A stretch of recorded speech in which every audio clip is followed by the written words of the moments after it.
One of the biggest traps to fall into when learning to code is trying to figure out the perfect project idea.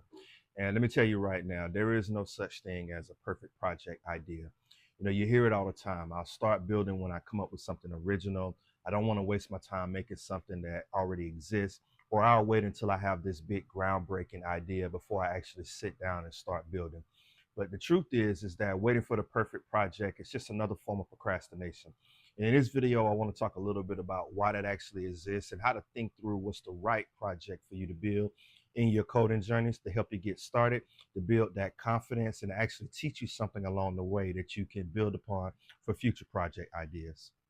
So the first question or the first thought that comes to mind is, why do we procrastinate, or why do we wait at all? Part of this is fear.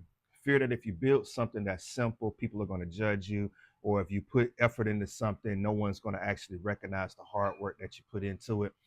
Part of this comparison, you're looking around, seeing what other people are doing and realizing that, hey, I'm not doing quite as much as they are. I shouldn't even waste my time in doing anything at all.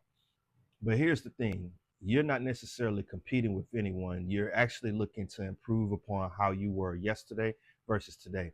You're learning, and as long as you're learning, that's all that really that matters. Practice is going to help you work towards becoming quote unquote whatever the perfection or perfect is.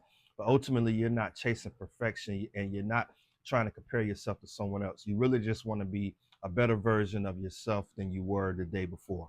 So I like for you to think about it like this. If you build a simple to-do list application, guess what? You probably are going to learn some form of state management, user input, and how to persist data, either with local storage or actual database. That's actually priceless experience. If you build a basic blog application, a clone, if you will, you're going to learn about databases, authentication, and routing. Again, that is big growth and a foundation that you could build upon for future projects. If you were to use or build a weather application, you're going to have to make an API call, right? Now you're learning how to fetch and display data in real time. These projects might feel small and minuscule or too basic, but the lessons that you learn from them are going to stack up, and really those skills are going to build like compound interest over time. And believe it or not, these projects are actually the foundation of just about any project or website that you could think of. Having the ability to communicate with APIs, being able to persist data, capturing user input, sending feedback back to users. These are things that you see in every application. You just don't realize that, hey, these small projects that you're building are actually what you can use to build something even larger in the future. So I'll share a quick story with you. Early on in my journey, I built a project that felt completely pointless, right? It was just a basic note-taking application, nothing fancy, no bells and whistles, just got the job done. But what I found out, or what I soon realized, is that this project actually was a very good foundation for me, and I used it to build upon or to build larger projects in the future. Because in the process, I learned how to connect my application to a database. I learned how to manage a user account. I learned how to deploy something to the internet for the very first time. Nothing groundbreaking, right? But everything was original. And I actually built this without following something that someone else was doing. And this really was a big turning point in my learning journey. And now that I look back on it, I don't even remember the point of the app. I just remember how I actually built it and how I felt once I got done with it and how I used it and the patterns that I learned from it to actually build something a little more complicated, if you will. Think of this process almost like you're learning to ride a bike. Typically, you'll start out with training wheels. No, they're not glamorous, but they are original. And they're necessary because you actually start to learn the pattern and learn how to ride a bike by using them. The more you practice, you get experience with balance, with steering, with pedaling. And more importantly, you start to build confidence that you actually can ride a bike. And then eventually, you're going to remove those training wheels and you'll be riding the bike on your own, riding on one wheel, riding with no hands, etc. You get the idea.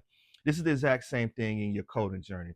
You're going to start small, start simple, because you're basically learning the code as if you have training wheels on. That's when you're typically following tutorials or following the guidance of someone else. But eventually you're going to branch out and you're going to start building projects on your own. And that's where the true growth comes in at. So now you may be wondering, how do you actually choose projects without overthinking it? Number one, you want to solve your own problem. Think about something that's annoying you in your life that if you could make it easier with code, you actually would. That's instantly going to get you motivating and actually building something that's meaningful. Number two, you kind of want to update or remix an existing application. Take a project you've seen in a tutorial, but change it up a little bit, add new features, change the design, put your own spin on it to make it your own.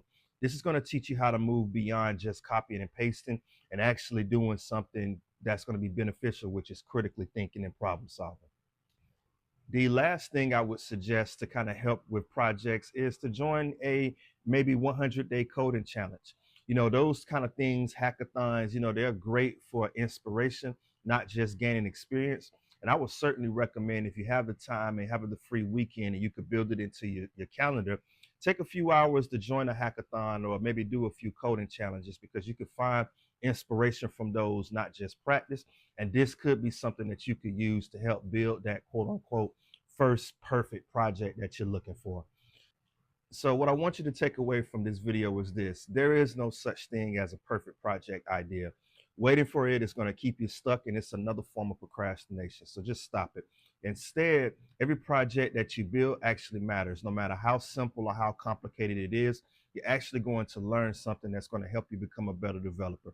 And if you keep stacking those small wins on top of each other, day after day, month after month, year after year, you're going to realize that you're actually a lot stronger in the coding space than you previously realized.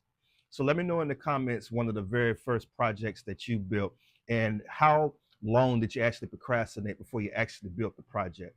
And if you enjoyed today's video, feel free to give me a like, consider subscribing, and I'll see you in the next one.